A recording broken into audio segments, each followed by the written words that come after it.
Hello everyone, welcome to another episode of REVlogue. Andy here. Today we bring you the 2022 Subaru BRZ. A couple of things that I've noted down. I guess a couple of the key database. This car is 0.2 inches longer in wheelbase compared to the old generation. It now has a little bit more power. And I was wrong about the overall weight. They added a lot of nice new features and overall the car feels very refined. But they only added 20 more pounds. It's still roughly around 2,800 pounds. And it has 50% better torsional rigidity. We'll talk about how that affects the overall driving feel when we go out on the drive. And now, a combination of how they achieve that is by adding in more aluminum to the car. Previously, it was only the hood, but now it's the roof and the fenders. And apparently, they pushed the seat more inward. It's not something that's immediately noticeable, actually, when you're driving, but I guess when you look at it, the actual position does look a little bit more closer to the center. I'm not driving on the track this time, so I can't really tell you how that affects the overall dynamics compared to the old car. But anyhow, please enjoy this video. If you like the video, please subscribe and help me support the channel. Without further ado, let's go. So I'm just getting out of this parking structure here, and immediately I can tell that the steering definition in terms of texture and feel, obviously because it's a more refined and more recent generation of the electric steering, compared to my S2000, you just get a lot more road feel. So that's something really nice. I know they kept the steering wheel design itself from the older generation, the previous gen. And I like this steering wheel. It's a little bit smaller. The grabbing point is not as large. So it gives you this sort of nice little finesse feel. Up around here.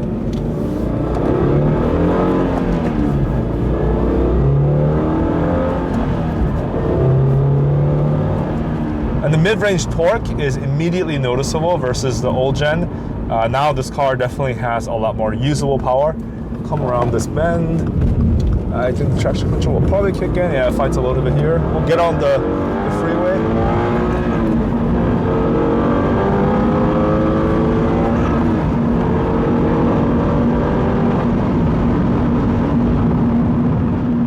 It is most definitely noticeable in terms of the power bump.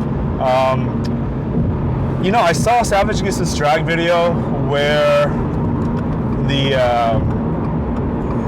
BRZ was faster than the AP2. Sorry, let me turn off this idiotic. Okay, come on. Okay, they changed the blinker to the BMW style, which is but going back to the dynamics of the car, yeah, I saw Savage Goose's video where the AP2 lost out to the BRZ, and I believe it, but it doesn't feel that way, actually. The Honda still feels a little bit more raw. We talk about it in the interior design, but I do still feel like I'm sitting a little bit high up, and when my feet are really comfortable in terms of the distance, my hand is still a little too far away, so I wish the steering wheel, came much closer to my chest. And in terms of the gear shift, I think this is as good as it's going to get for a modern car. Certainly it's no S2000 in terms of feel, but I would say what's better is the gates are a little bit wider, so it's not as easy to misshift. So the location of each gears are very precise. And what's noticeable about the improved torsional rigidity or the overall stiffening of this chassis, I would say in terms of the turn-in sharpness, it's a marginal difference. Again, we're not driving on the track today, so I can't really tell you all the ins and outs. I'm sure it's a lot more noticeable when we're going through berms and jumping the car and stuff. I think Zygreen's already bought the new BRZ and he's thrashing it on the track. So for those of you who want to see more of a track action, go check out his video. And you may notice that the sound on this clip is a little bit different compared to the rest of the BRZ videos you may have seen. And the owner actually has turned off the active sound. And for me personally, I actually like the sound generator. You can be having all sorts of fun inside and not bother a bunch of people outside. We're not at the racetrack all the time. But I think for some of the purists, having the option to be able to turn it off and hearing the actual engine sound is pretty cool.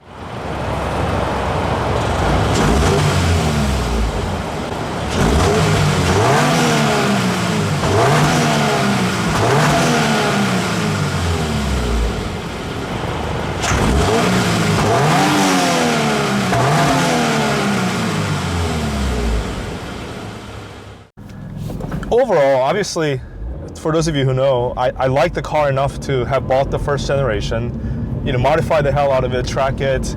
I kept it for 6 years. And then I ended up switching to an S2000, which arguably, at the end of the day, I think it's still more raw. And some of the tactile feel, I think is possibly more mechanical. I think it's a more driver's car, if you will.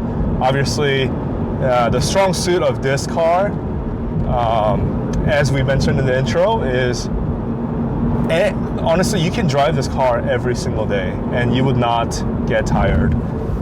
Even compared to the first gen car, I think that's the main difference, is that the overall refinement, the chassis stiffness, it has a lot less vibration, and just the overall solidity of the car, it just feels so nice. The reinforcement of the chassis, the braking feel is where you feel the most difference driving around in the daily setting. Maybe it's the area that where the master cylinder attaches to the firewall or the overall subframe. It feels amazingly stiff and solid. It almost feels like you have, I know the actual hardware is floating calipers, but it almost feels like you have a Brembo brake system or something really performance oriented, because the solidity of how everything feels, it just feels more like a luxurious experience. Just a solid package. Sorry, I keep trying to find more adjectives to describe the second gen car, but I think that really is the key word, is the solidity and refinement. So if those are the pros, there are some cons. Honestly, the movement dynamics in terms of the braking, the steering, I have really nothing to complain about. It's the engine. Honestly, they've done a lot of work. I was really excited because on spec, it was an overbore engine. So, most of the really nice sounding engines to me, especially for the Ferraris, has a larger bore and a shorter stroke. So, I was expecting really good things, but at the end of the day, especially when it's idling, just ticking away, sitting, stand still, it sounds more like a tractor than anything else. I know I'm being really harsh to the newer modern cars with the direct injection. The sound, it's just, I don't know, like, you can't help but think, if you are an original Hachiroku fan, what this car could have been like with the engines that they used to put into the old 86s. Because of the newer emission standards, no matter what you do, unless you go into something like a BMW with crazy technologies in the induction induction part of the car, the throttle response is always going to be the on and off. There's always a slight delay versus the throttles that are controlled by cable physically. You're just not going to get around that. Part of this package, this car, is that you make it your own. I've had I've had 2 separate supercharger kits on the previous BRZ that I've had, and the Jackson Racing kit is a race-proven kit. People track race with it. It's carb legal. And that is where I struggle.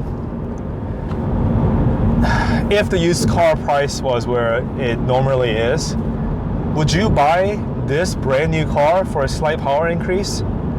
Or would you buy a 2017 BRZ with the performance package that gives you the Brembos and just supercharge it? I mean, as a tuner, yeah, that's a hard question, you know? By the way, I did see that they added a oil to water sort of a cooler. It's no secret for people that track raced the previous generation BRZ that an oil cooler was a must. The oil temps, even just driving on canyon roads, would just shoot up super high.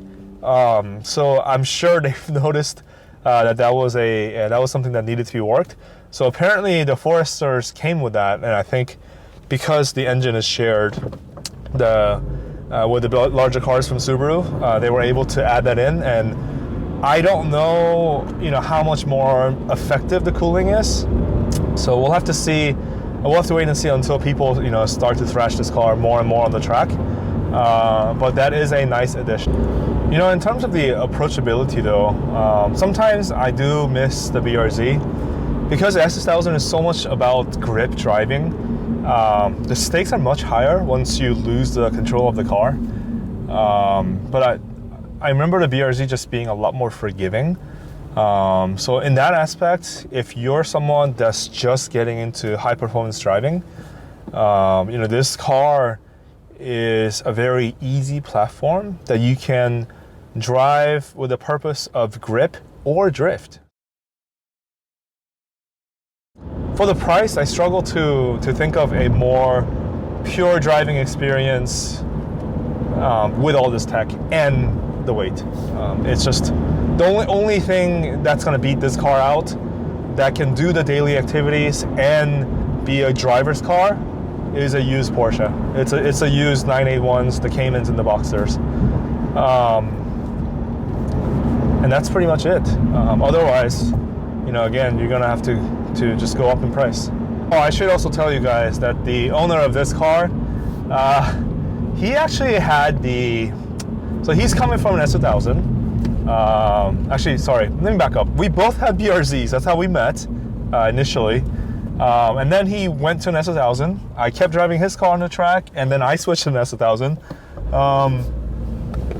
And then he started a family, so he needed a bigger car. And what better car than a BMW M3 in terms of, being the everyday car and also giving you the sports car feel. But he ended up, so he bought it at CarMax and he ended up returning the M3 competition package. And it was just the weight. And lightness is a disease. It really is. Once you're used to, obviously it's your taste, whether you like power or the nimble feel, but for people like us, we can't get away from a car that just wants to wag its tail all the time and just feel super light on its feet. Again, we're more excited by the fact that this car is less than 3,000 pounds versus it having gazillions of horsepower.